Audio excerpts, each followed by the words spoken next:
So how long have you been in the industry? Uh, 25 years.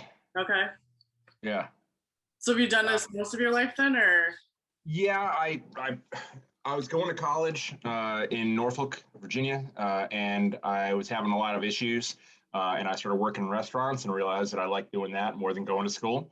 Yeah. Um, Major mistake. I should have gotten the degree, but I dropped out and just started going working in restaurants, and that was it.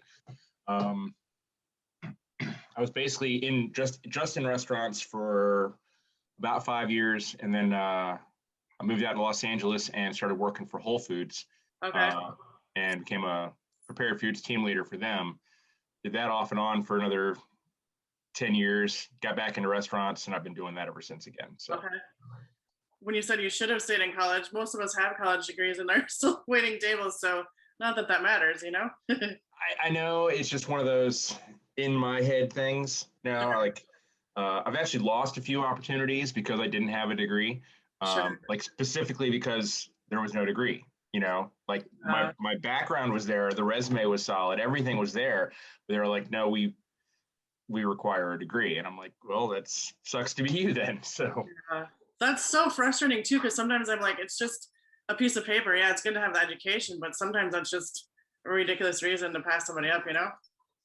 well, the biggest one was Steritech, the private health insurance company.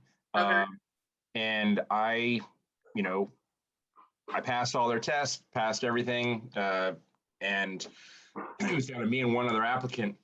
And me, with my 15 to 20 years at the time experience, didn't get the job over somebody who had like an art history degree but no experience. Yeah. Literally went with somebody with a degree and no experience versus experience and no degree. That's so frustrating. It's so annoying. Never understand it. So Nope. what's your favorite part of the industry? Favorite like area to work kind of thing. Either that or like what's kept you in the industry for so long? Oh, I see. I have no idea. I've actually tried to get out a couple times, but it like they said in Sopranos, it just keeps pulling me back in. Um, I'm at this point, it's just a matter of my experience. This is what I'm good at. Right. I've managed restaurants. I've been a general manager. But I'm currently a server. A couple years back, I was a line cook. And I could still jump in and do anything. At the drop of a hat.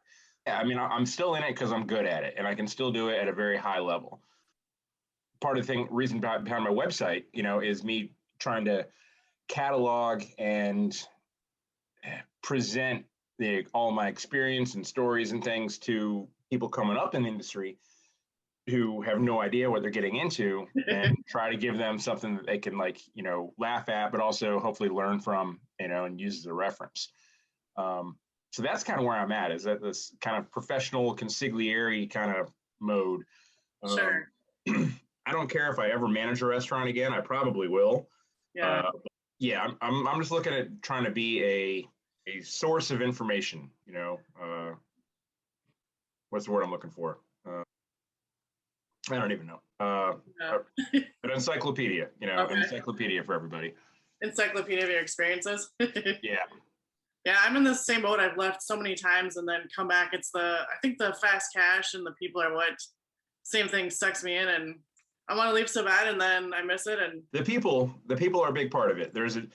It's a different breed, oh, in sure. restaurants. Some of the most hardworking, funniest, and dedicated people. You don't find that kind of dedication, in other jobs. Oh, for sure. So nobody's busting their ass at Target. Right. And it's funny too, everyone thinks they could do this job, but maybe you could, but you couldn't do it well, is the whole deal. The Dunning-Kruger graph is alive and well in the restaurant industry. That whole, like, in the first couple days, oh, I got this, and then a few days later you're like, no, I don't got this, and then a few Yeah. weeks later you're like, maybe I got this. So yeah, the learning curve is very, very sharp. Oh, for sure. Absolutely. So do you have a craziest customer story? Craziest customer. Or crazy? It doesn't have to be craziest necessarily, I guess.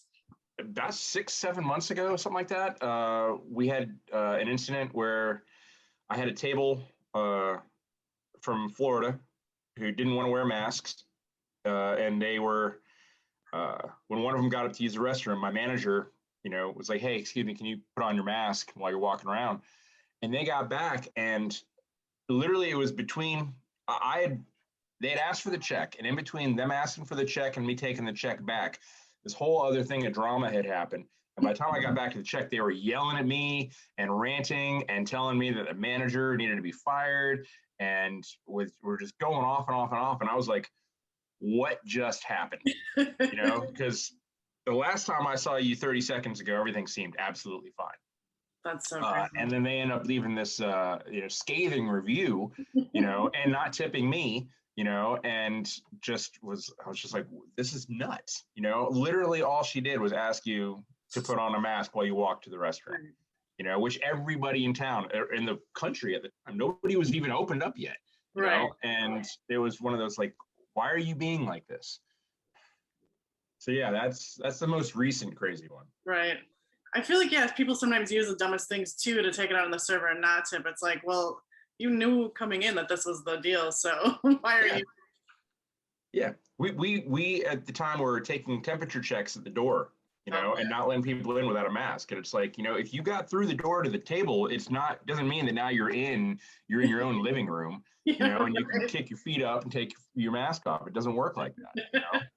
Yeah, not right now, unfortunately. Well, it's weird because so many people coming out these days are acting worse than the typical restaurant and bar goer did, before the pandemic. I mean, people are coming in and acting like it's their living room, like they can get up and do whatever they want. And, it's frustrating, because people should be more secure and more tight still. And they seem to be reverting back to being these adult toddlers. Yeah, it's unreal. I'm not getting scheduled very often, but I thought this would make people be more kind, more polite, whatever. And everyone wanted to be open so bad. And like, you're being monsters. Why is that? I don't understand. There's definitely two types out there right now, because there are the people that are like, "Hey, we really appreciate you guys. Here, have a ton of money. Thank you, thank you, thank you." And then there are people that are just like, "Well, it's about time. Right. You know, go get me a drink. Whatever." And it's like, or don't even look at you. I kind of like the worst of the worst are back out eating with the best of the best. Oh, absolutely. I agree with that. And then throwing the stimulus money and tax refund and all that nonsense. It's tough right now. What is your biggest pet peeve in the industry? It could be towards other staff or customers. It's when the printer paper gets the pink stripe on it. That means that you need to change the paper out, and nobody changes the fucking paper out. And the thing runs out of paper, and all of a sudden you're like, "Why aren't there any tickets? What's going on? Oh shit, there's 3 tickets with pink stripes on them." That number one.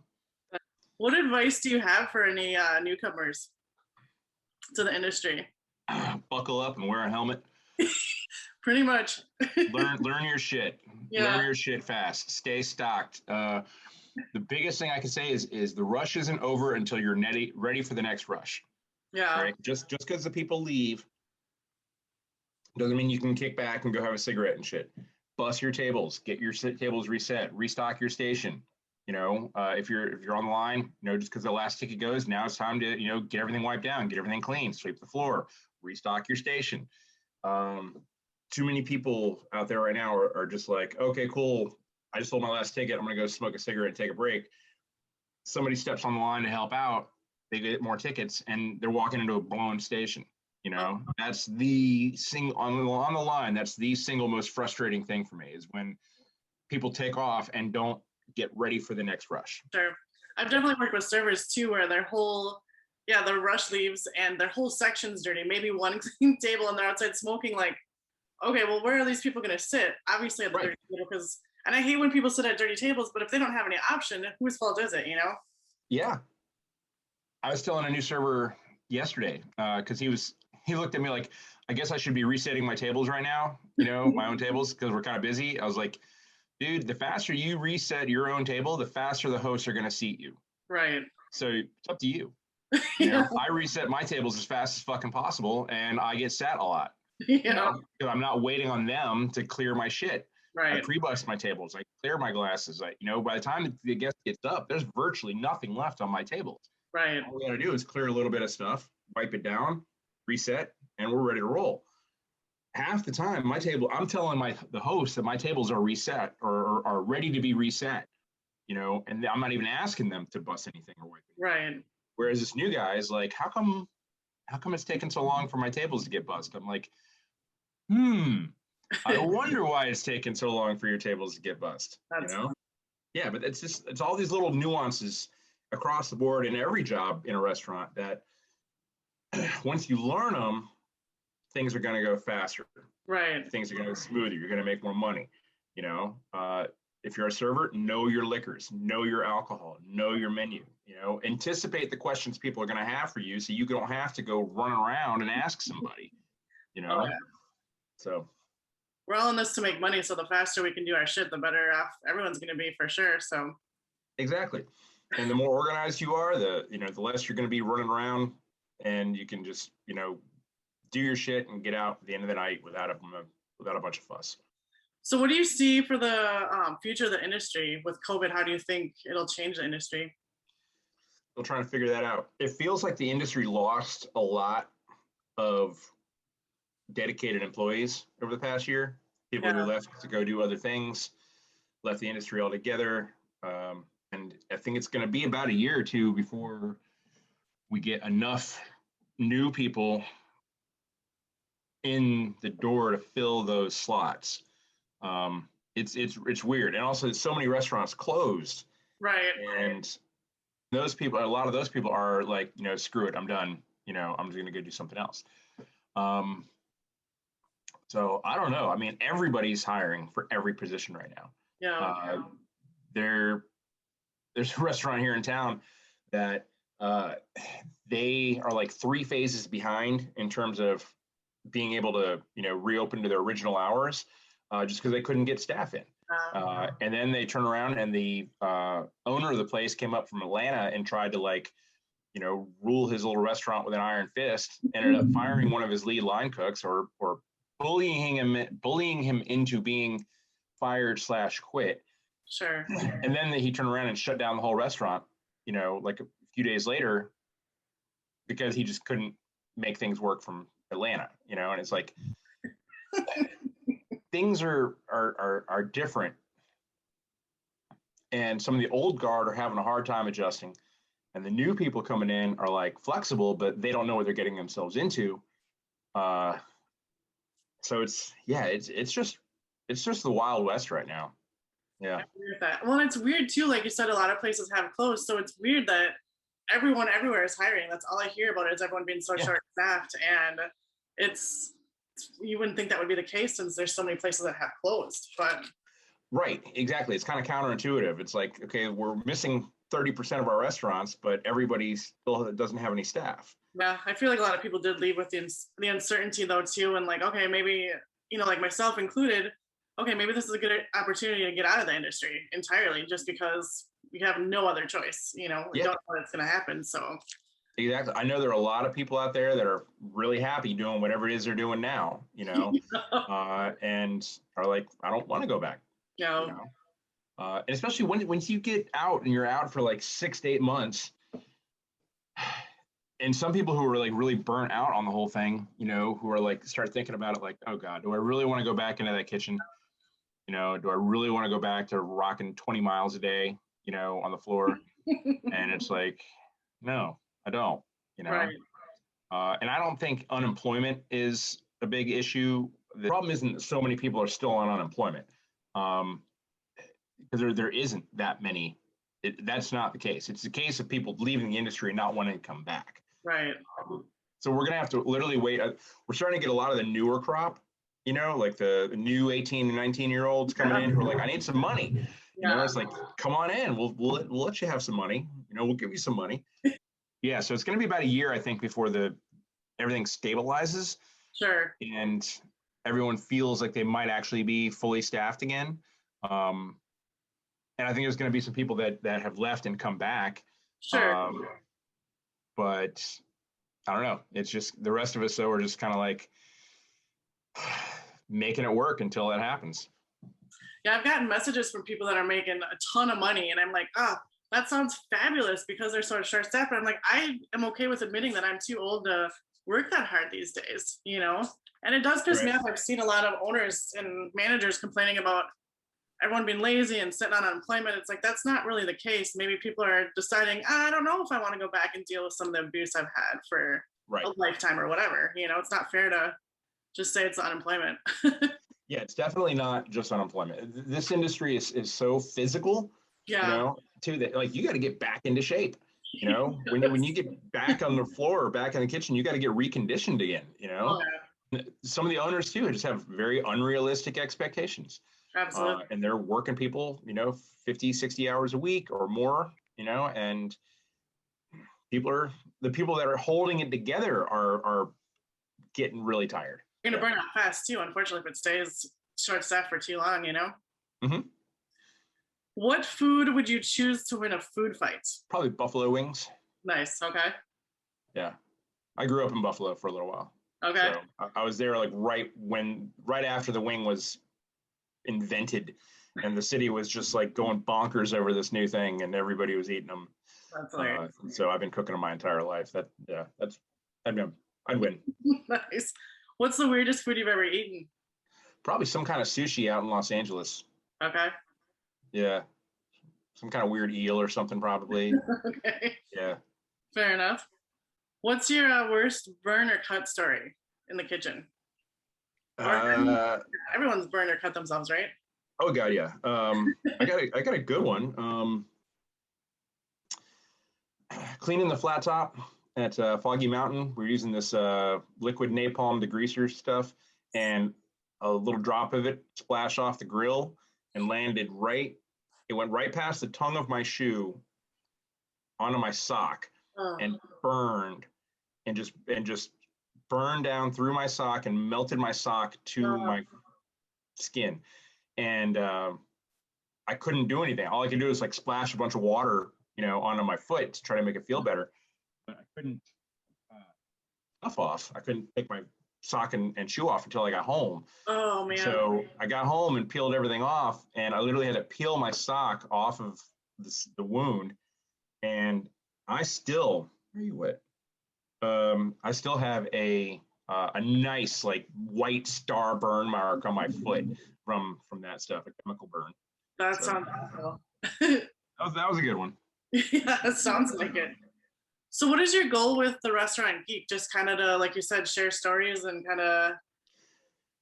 Yeah, when I started as 86 Laughs, the goal was to entertain, enlighten, and educate. Okay.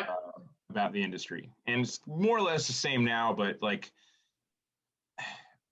I needed to kind of refocus it a little bit because originally it was geared more towards kitchens, you know, just you know, kitchen humor and stuff like that. But Pro Restaurant Geek is more of a overall all-encompassing kind of thing. So it's more trying to be, you know, same concept, but it's more for the entire restaurant rather than just the kitchen guys. Gotcha. Okay. Do you have like a staff, or is it just mostly you running it, or do you? Well, it's just me. Just you? Okay. Yeah, just me. I write everything for it. It's all it's just a personal project. Gotcha. Okay. Yeah. What's your goal with it? Sell it for $10 million to Food Network. Nice. All right. Last question. Do you still have Tippy the squirrel? Tippy is alive and well in LA. Okay. And the girl that moved into my apartment when I moved out, she takes good care of him. You know, like he's in the trees, he's wild, but he still comes back around. You know, and she puts out nuts for him and stuff. So yeah, that's funny. He's reading about that.